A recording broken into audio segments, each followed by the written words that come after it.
China is not taking any additional U.S. tariffs sitting down, vowing to retaliate in equal measure for any new duty. How worse can the exchange of tariffs get? We'll ask our panelists right after this break.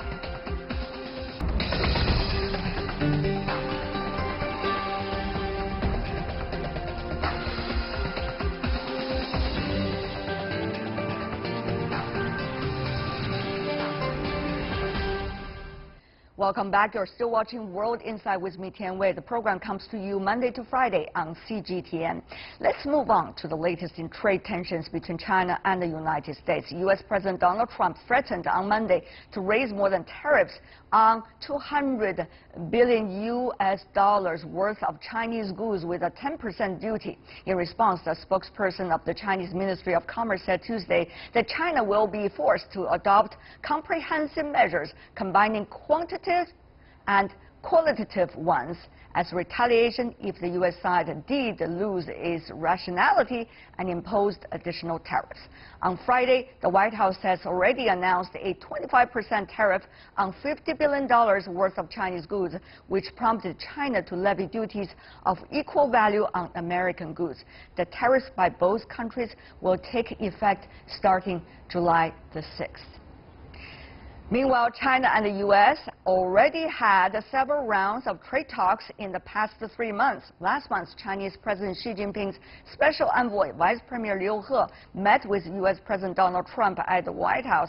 The visit led to a joint statement to drop tit-for-tat duties and fix economic issues through negotiations.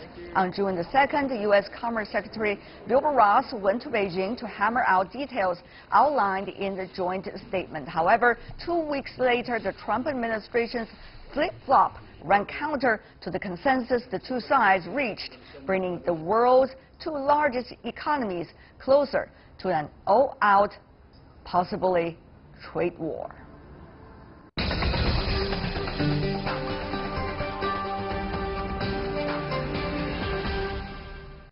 For more on trade tensions between China and the United States, let's loop in our very strong panel. With us in Beijing, we have Liu Baocheng, the Dean of the Center of International Business and Economics with the University of International Business and Economics in Washington, D.C. We have Douglas Paul, the Vice President of the Carnegie Endowment for International Peace in New York. We have Professor Max Wolf, a Professor of Economics from New School University. Gentlemen, I want to welcome the three of you. Things are developing very fast. And Mr. Paul, I do want to address you with the very first question. Does threat, you think, gonna work for U.S.-China trade negotiations? Or from now on, there's not going to be any negotiations anymore, only shouting to one another?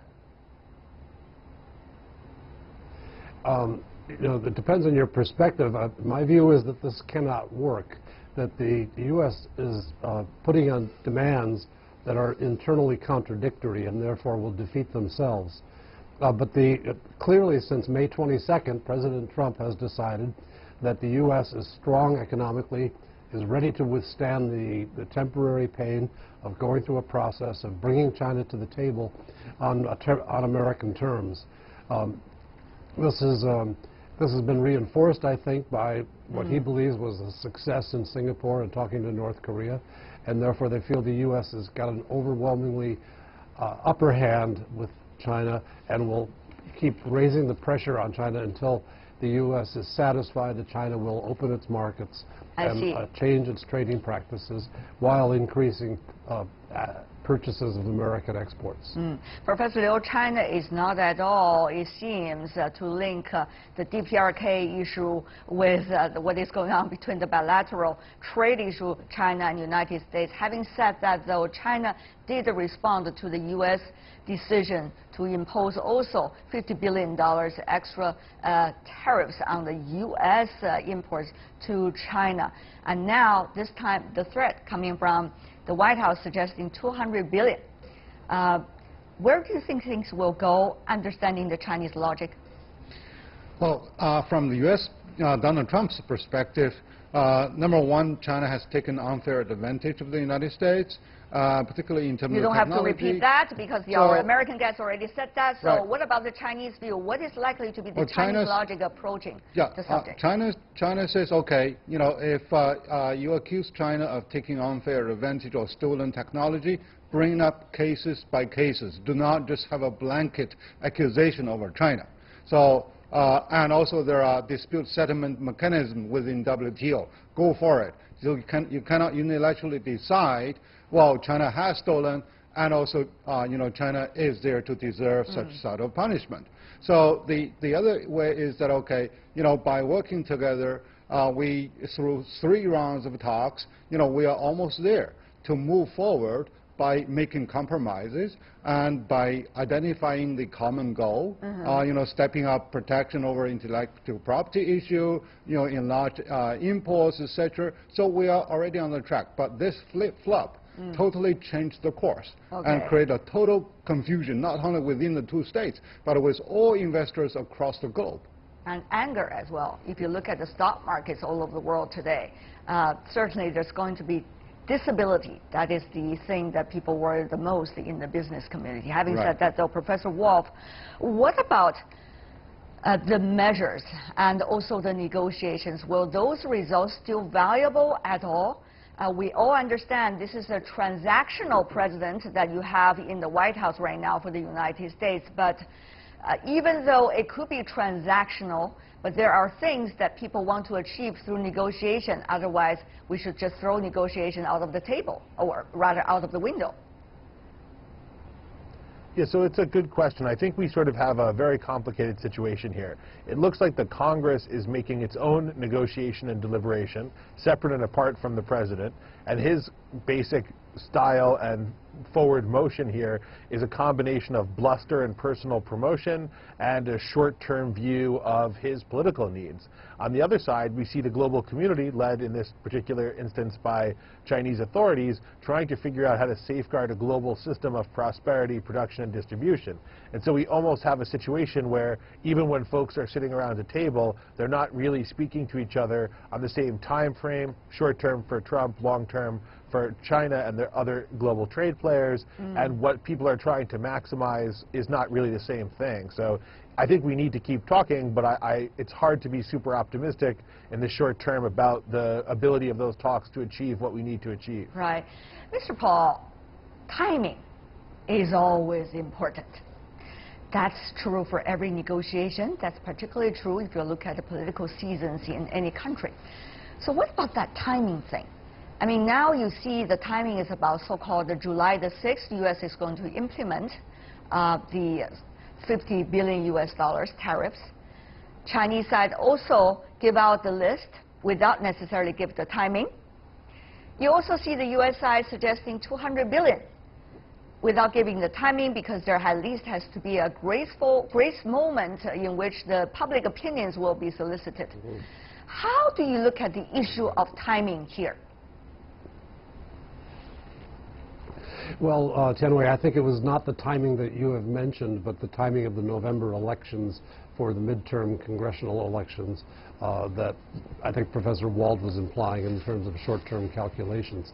The upset in trade relations with China is paralleling the upset with the G7 when Trump stormed out of the Quebec meetings just before he went to Singapore and brought up cheese, which one has to assume is all about Wisconsin and the voters there getting a better shake out of the trade relationship with Canada in the mind of Trump. And then we've had disruption with the Europeans and with China over automobile tariffs. Presumably he's bidding to get the voters in Michigan, a traditional Democratic state, to vote for his candidates in November as well. Given the timing, Professor Liu, what can China do? But on the other hand, the people could also say, maybe short term it is about that, but what about the long term? Is this a time to take a look at the bilateral relations as a whole? Well, China is really reactive to the uncertainties that is really created by the Trump administration. So therefore, China is prepared for different alternatives. If we go along with the escalation for the trade tension, so China said, okay, we have quantitative and we also have qualitative measures to, with all the aces in the sleeves. And okay, China still would opt for the first choice, which is really, to keep the door open for joint dialogue and bring up constructive solutions so that, this bomb of trade war can be effectively diffused. So China still holds on that path, but we are also prepared for the worst. Professor Wolf, there's a genuine question that I really need to ask. Every one of you probably have to answer that question too. That is, once the bilateral trade relations is going to the bottom, what can the two countries hold on to in terms of the future of the two largest economies, two of the most powerful countries in the world? Whose responsibility is it? Do we have a plan B if things are just going down all the time? Who will be responsible for the future, that what we are creating right now, Professor Wolf? So it's a great question. I think that the relations between the United States and China are really a question for 6.5 billion people, only a small minority of which live either in the United States, about 320 million, or the little over 1 billion people in China, right? So a small portion of the affected live in either country. So my hope is that the kind of cooler heads globally prevail. I think that we've seen some real leadership on the Chinese part. I think the problem with irrational and bluster-based basic international diplomacy, a la the Trump administration, is basically we keep punishing everyone for being reasonable who negotiates with us by being unreasonable. And the problem with that is we then become completely dependent on having the other side be as reasonable as we are unreasonable. And that is an untenable situation for anyone to be in, whether that's the rest of the G7 or somebody debating around NAFTA or Chinese trade delegations debates. I see. So my hope is that the American public and the global community comes in and takes us off a track that we're on, which is pretty frightening to me actually right now. Professor Wolf, I have to say you got quite a tongue twister over there in the answer. But Mr. Paul, we certainly got the point. What about that? Who do you think should be responsible if things are really going downward all the time about bilateral trade, bilateral relations, and the global trading system? Who's going to be responsible for that? Well, anytime in the last 40 years I could have named the people or identified the groups that would have taken responsibility to make sure that our relationship stays more productive than counterproductive. I can't name or identify a group today in the United States. People have been overwhelmed by a sense of outrage and frustration with China. China's more assertive behavior of the last 5 years has accumulated a record that in the U.S. people say there's no dealing with them until we de-link our economies. Now, I think the other panelists would agree with me that delinking the U.S. and China's economy is, at this point, an impossibility. But it's seen as a political real choice here in Washington. And the people who are pushing that are very vocal, and the people who are skeptical about it are being cowed into not saying much, to being politically correct and keeping their heads down out of the line of fire. So right now it's an open field for those who want to be most aggressive, whether it's in technology transfer, trade relations, security cooperation, all of these areas that have been part of the substructure of the U.S.-China relationship. Professor Liu, who will be responsible for that? Responsible for the bilateral trade relations, responsible for the bilateral relations, and responsible for the international trading trade systems. Professor Liu, also about timing, since we asked the timing issue to the U.S. guests. I should also ask the timing to the Chinese guests as well. That is, China is now celebrating 40 years of reform and opening up. And there's a lot of timing about what inspiration should China draw from the past experiences. So, Professor Liu, can we combine maybe those two questions together for you to provide some answers? Well, I think now when the miscommunication and distrust is involved, all parties involved bears at least a portion of the blame. So right now, China actually was thankful by bringing China, or at least supporting China into the world trading system on the part of the United States. And China has been, while China has been spearheading into the upgrading of its industrial structure, now it seems that the White House is getting increasingly uncomfortable about this one. But China, time and again, assured the United States we're not fighting for the fixed share of the global marketplace, but rather, we can really work together. We have 1,000 reasons to work together, but it seems that Donald Trump is turning a deaf ear. Right. So therefore, if you say who is more responsible, who has really started this whole thing in the first place? So I think the world is very clear about this issue. Okay. So I think the solution is that both sides go back to ration and visit the basics of economics. So these two biggest economies by trading and on a fair ground, so the whole world will gain. Well, talking about that, it's interesting because the U.S. side has also been talking about the next steps, the $200 billion. That's going to be a gigantic number, and meanwhile, that's going to be also influence having an impact on the operation and certainly on the success of the American multilateral companies, multinational companies in China. For example, according to some of the latest figures, 60% of China's exports to the United States are actually coming partly or directly coming from multinational companies that are headquarters actually in the United States. So we see a very intertwined picture over there. So Mr. Paul, are we going to see more casualties before any rational actions be taken?